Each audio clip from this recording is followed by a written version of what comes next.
Hi students, Unit 5 exercise 5.4 பார்த்துட்டு இருக்கோம். அதுல third problem. So given question என்ன கொடுத்திருக்காங்க பாருங்க. Check whether the given lines are parallel or perpendicular. So நமக்கு straight line கொடுத்திருக்காங்க. So இந்த கொடுத்திருக்க lines நம்ம என்ன கண்டுபிடிக்கணும்? Parallel ஆ perpendicular ஆன்னு கண்டுபிடிக்கணும். ஏன்னா நமக்கு 2 lines கொடுத்திருக்காங்க. First line first சொல்லிட்டு ஒரு equation, second line சொல்லிட்டு இன்னொரு equation கொடுத்திருக்காங்க. ஸோ ஒரு கொஸ்டின்ல 2 ஈக்குவேஷன் கொடுத்துருக்காங்க. இது யூஸ் பண்ணி நம்ம பேரலா பெர்பெண்டிகுலர் கண்டுபிடிக்கணும். ஏன்னா ஒரு 2 லைன்ஸ் யூஸ் பண்ணி நம்மளால பேரலா 2 லைன்ஸும் டிரா பண்ண முடியும். அப்படி இல்லைன்னா ஒரு லைன் மேலேயும் ஒரு லைன் கீழேயும் பெர்பெண்டிகுலராகவும் டிரா பண்ண முடியும். ஸோ அதனால இந்த 2 லைன்ஸும் நமக்கு பேரலா பெர்பெண்டிகுலரான்னு ஃபைண்ட் அவுட் பண்ண போறோம். ஸோ ஆல்ரெடி நம்ம எக்ஸசைஸ் 5.4 நம்ம பார்க்கும்போது பேரலல் பெர்பெண்டிகுலர் கண்டுபிடிக்கிறதுக்கு நம்ம ஒரு ஃபார்முலா பார்த்துருக்கோம். சப்போஸ் 2 ஈக்குவேஷன் இந்த மாதிரி கொடுத்துருந்தாங்கன்னா parallel நம்ம a1 by a2 equal to b1 by b2. So இந்த b2 இதோட மல்டிப்ளை பண்ணணும், a2வை இந்த b1 ஓட மல்டிப்ளை பண்ணி ரெண்டுக்கு சப்ராக்ட் பண்ணா 0ன்னு வரணும். அதே பெர்பெண்டிகுலர்னா a1 a2 ரெண்டு மல்டிப்ளை பண்ணி b1 b2 ரெண்டுத்தையும் மல்டிப்ளை பண்ணா ரெண்டுத்தையும் ஆட் பண்ணும்போது 0 வரணும். ஸோ இந்த ஃபார்முலா யூஸ் பண்ணி நம்ம சம் போடலாம். அப்படி இல்லைன்னா நம்ம ஆஸ் யூஸ்வல் நம்ம என்ன இது வரைக்கும் யூஸ் பண்ணிருக்கோம்னா ஸ்லோப் யூஸ் பண்ணிருக்கோம். parallel கண்டுபிடிக்கணும் m1 equal to m2 கண்டுபிடிச்சிருக்கோம். அப்படி இல்லைன்னா பெர்பெண்டிகுலருக்கு m1 into m2 equal to -1 use பண்ணியிருக்கோம். ஸோ உங்களுக்கு நான் ஈஸியாக இருக்குன்னு சொல்லிட்டு நான் இதுவே யூஸ் பண்ணி பார்க்குறேன் ஸ்லோப்பில். ஸோ parallel பெர்பெண்டிகுலர் ஃபர்ஸ்ட் நமக்கு ரெண்டுத்துக்குமே என்ன தேவை? m1 m2 ரெண்டுமே தேவை. ஸோ போத் ஃபார்முலாஸ்மே நமக்கு தெரியும். m1 equal to m2னா அது parallel, m1 into m2 equal to -1னா பெர்பெண்டிகுலர். ஸோ இந்த ரெண்டு ஃபார்முலாக்குமே நமக்கு தேவையானது m1 m2. So first equation use பண்ணி நான் m1 கண்டுபிடிக்கிறேன், செகண்ட் ஈக்குவேஷன் யூஸ் பண்ணி m2 கண்டுபிடிக்க போகிறோம். ஸோ சொல்யூஷன் ஃபர்ஸ்ட் ஈக்குவேஷன் நமக்கு என்னது பாருங்க, x/3 + y/4 + 1/7 = 0. இது யூஸ் பண்ணி நான் என்ன கண்டுபிடிக்க போறேன்? ஸ்லோப். ஸோ ஈஸியாக ஸ்லோப் கண்டுபிடிக்க நம்ம எக்ஸசைஸ் 5.4ல என்ன பார்த்துருக்கோம்? Formula slope equal to m இன்டூட் பண்ணுவோம், m equal to minus coefficient of x by coefficient of y. So first equation நம்ம ஸ்லோப் கண்டுபிடிக்கிறதால m1 ன்னு யூஸ் பண்றேன். So 2 ஈக்குவேஷன்ஸ் யூஸ் பண்ணும்போது m1 m2 யூஸ் பண்ணணும். நம்ம எல்லா இடத்துலயும் m1 m2 யூஸ் பண்ணக்கூடாது. ஸோ இப்போ நான் சப்ஸ்டியூட் பண்றேன். மைனஸ் ஃபார்முலா ஓடுது. x ஓட வேல்யூ என்னன்னு பாருங்க, 1 இருக்கு மேல, எதுவுமே எல்லாம் 1 இருக்கு அர்த்தம் 1/3. y ஓட value y/4, constant y/7. So x ஓட வேல்யூ என்னது 1/3 டிவைடட் y ஓட வேல்யூ 1/4.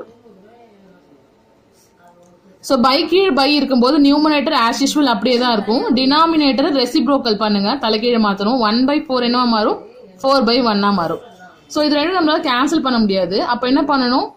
2 ரேஷனல் நம்பர் மல்டிபிள் இருக்கும்போது நியூமரேட்டர் மல்டிபிள், டினாமினேட்டர் மல்டிபிள் இருக்கு.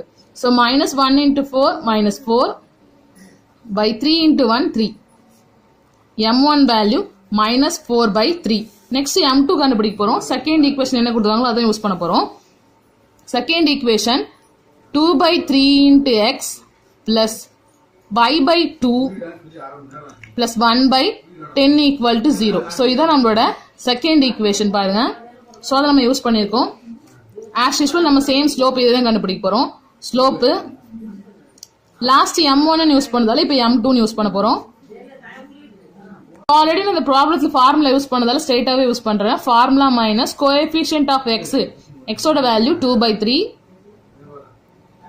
பை கோஎஃபிஷியன்ட் ஆஃப் y ஓட வேல்யூ 1/2 அர்த்தம். நியூமரேட்டர்ல எதுவும் இல்ல 1/2. ஸோ -2/3 டினாமினேட்டர் ரெசிப்ரோக்கல் ஆகுமா, 2/1 சேஞ்ச் ஆயிடும். ஸோ நியூமரேட்டர் மல்டிபிள் பண்ணுங்க, ஏன்னா நமக்கு 2 ரேஷனல் நம்பர் மல்டிபிள் இருக்கு. -2 into 2, 2 2s are 4, -1 3 is 3. m2 value find out பண்ணியாச்சு. m1 m2. ஸோ இப்போ கவனிங்க, m1 m2 தான் நம்ம கம்பேர் பண்ணி தான் கண்டுபிடிக்கணும். பேரலா perpendicular. Parallel means m1 m2 ஈக்குவலா இருக்கும். ஸோ நமக்கு ரெண்டுமே ஈக்குவலா இருக்கு. அப்போ நமக்கு எந்த கண்டிஷன் தான் சாட்டிஸ்ஃபை ஆகுது? m1 equal to m2. So ரெண்டு value -4/3 -4/3. So therefore they are parallel.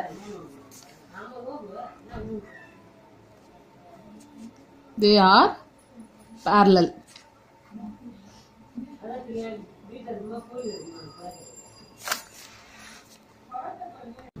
Subdivision 2, same question number 3 la 5x plus 23y plus 14 equal to 0 and second equation 23x minus 5y plus 9 equal to 0.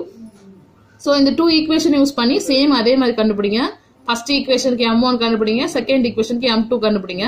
2 values ஈக்குவல்னா parallel. Suppose ரெண்டுமே டிஃபரெண்டா இருந்துச்சுன்னா நம்ம இது use பண்ணோம். m1 into m2 equal to ரெண்டையும் multiple பண்ணுங்க அந்த m1 m2வையும். Answer கன்ஃபார்மா நமக்கு -1 வரணும். அப்படி -1 வந்துச்சுன்னா அது என்னது perpendicular. So next question போவோம். Question number 4. If the straight line, so இன்னொரு straight line கொடுத்திருக்காங்க 12y equal to minus into p plus 3. So இது ரெண்டு bracketல இருக்கு into x plus 12 நம்ம கொடுத்திருக்காங்க. And second equation 12x minus 7y equal to 16 are perpendicular, then find p. So இந்த ரெண்டு equation நமக்கு எப்படி கொடுத்திருக்காங்கன்னா perpendicular. இந்த two linesமே எப்படி இருக்கு perpendicular இருக்கு. line 1 line 2. So இது யூஸ் பண்ணி p வேல்யூ ஃபைண்ட் அவுட் பண்ணுவோம். So perpendicular கொடுத்ததால நமக்கு கண்டிஷன் தெரியும் m1 into m2 equal to -1. So அப்ப m1 m2 நம்ம 2 ஈக்குவேஷன்ஸ் யூஸ் பண்ணா பண்ணனும். ஃபர்ஸ்ட் ஈக்குவேஷன் நமக்கு என்ன கொடுத்திருக்காங்க பாருங்க 12y equal to minus p plus 3 into x plus 12. So எப்பவுமே நம்ம இந்த m1 m2 எல்லாம் கண்டுபிடிக்கணும் ஈக்குவேஷன் ஃபுல்லா என்ன பண்ணும் ஒரு சைடுல வச்சுக்கணும்.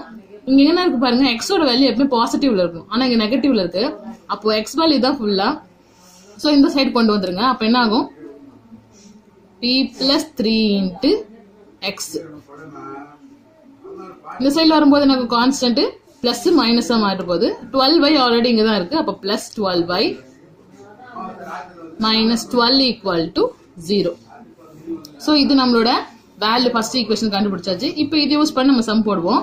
சேம் நான் கோஎஃபிஷியன்ட் தான் யூஸ் பண்ண போறோம். அப்பதான் நமக்கு ரொம்ப ஈஸியா இருக்கும். ஸ்லோப் m1 தான் கண்டுபிடிக்க போறோம் ஃபர்ஸ்ட் ஈக்குவேஷன். சோ இந்த ஃபார்முலா நான் ஃபர்ஸ்ட் டைம் யூஸ் பண்றதால ஃபார்முலால மைனஸ் கோஎஃபிஷியன்ட் ஆஃப் x ன்னு யூஸ் பண்ணுங்க by coefficient of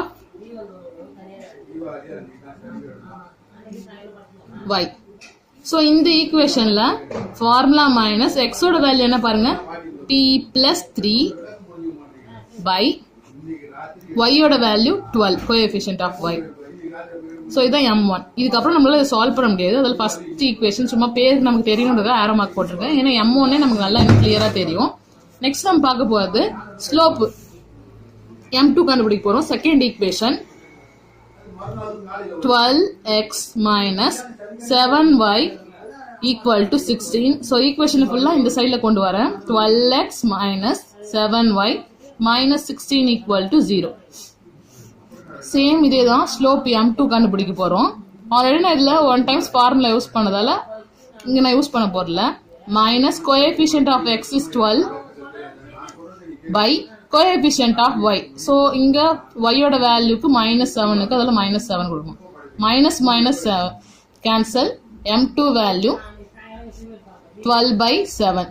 So இது செகண்ட் ஈக்குவேஷன். क्वेश्चनல ஆல்ரெடி அவங்க என்ன சொல்லிட்டாங்கன்னா both are perpendicular. So இந்த two linesமே perpendicular-ஆ இருக்கு. இது யூஸ் பண்ணி p வேல்யூ ஃபைண்ட் அவுட் பண்ண போறோம். So perpendicular நமக்கு கண்டிஷனா தெரிஞ்சிடுச்சுன்னும் போது நம்ம எப்பவுமே என்ன பண்ணணும் m1 into m2 equal to -1. m1 value நம்ம என்ன கண்டுபிடிச்சோம் minus p plus 3 by 12 into m2 value 12 by 7 equal to -1. So ரெண்டுமே மல்டிபிள் தான் இருக்கு. அப்ப நம்மளால கேன்சல் பண்ண முடியும்.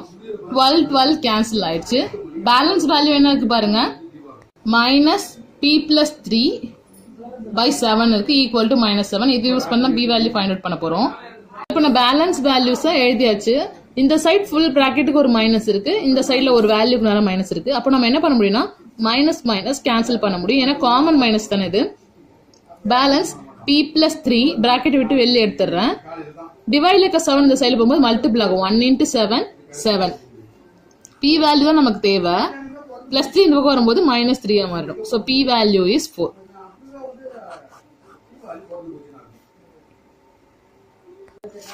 ஸோ ஆல்ரெடி கொஸ்டின் நம்பர் 3ல சப்டிவிஷன் 2 ஹோம்ஒர்க் சொன்னேன். சப்டிவிஷன் 3 அண்ட் சப்டிவிஷன் 4 அதே மாதிரி தான் ஹோம்ஒர்க்கு. பேரலா பெர்பெண்டிகுலர் கண்டுபிடிங்க. 2x plus 3y minus 8 equal to 0. 4x plus 6y plus 18 equal to 0. Subdivision 3. Subdivision 4 x minus 2y plus 3 equal to 0. And second equation 6x plus 3y plus 8 equal to 0. So 3 questions homework. Third question liye subdivision 3, subdivision 4 and subdivision 2. Thank you students. ப்ராப்ளத்தை நிறைய calculate பண்ணி பாருங்க, அப்பதான் உங்களுக்கு ரொம்ப ஈஸியா புரியும்.